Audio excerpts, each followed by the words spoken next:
আজ বিকেলে আসলাম সন্ধ্যা নদীর তীরে ইট বাটায় কিভাবে ইট তৈরি করা হয় তা তোমাদের দেখানোর জন্য।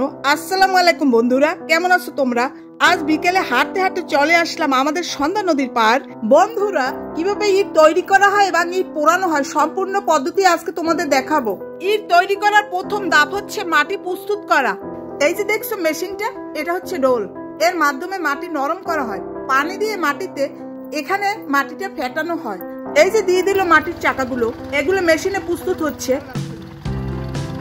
বন্ধুরা, এই মাটিগুলো তারা বিভিন্ন জায়গা থেকে সংগ্রহ করে, সব মাটিতে কিন্তু ইট তৈরি করা হয় না। এই মাটিগুলো মেশিনে প্রস্তুত করা হলো, তাই ইট বানানোর জন্য নিয়ে আসলো।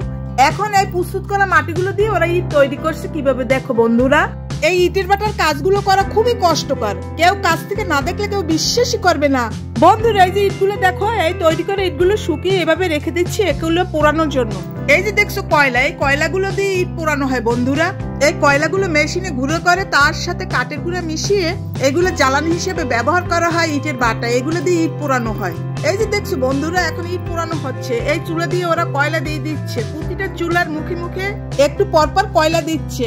এখানে দাঁড়িয়ে ভিডিও করা খুবই কষ্টকর, কারণ এই চুলায় খুবই তাপ। ছোট ছোট বাচ্চারা অনেক কষ্ট করে ওরা কাজ করছে। বন্ধুরা, এই যে ঘরের মতো দেখছো, এখানে শুকনো ইটগুলো সারিবদ্ধভাবে সাজিয়ে রাখে পোড়ানোর জন্য। এই যে কোনো ফাঁকাও রাখা যাবে না, এখানে ভালো করে লিপে কাদামাটি দিয়ে ওরা সব ফাঁকা বন্ধ করে দিচ্ছে। এই যে চুলার মুখ, এখান থেকে তাপে সব ইটগুলো আস্তে আস্তে পুড়ে যায়। এক সপ্তাহ লাগে এক সাইড পুড়তে ইটের।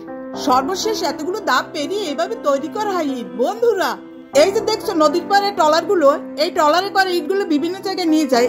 ভিডিওটি এখানেই শেষ করছি। ভালো থেকো, সুস্থ থেকো, আল্লাহ হাফেজ।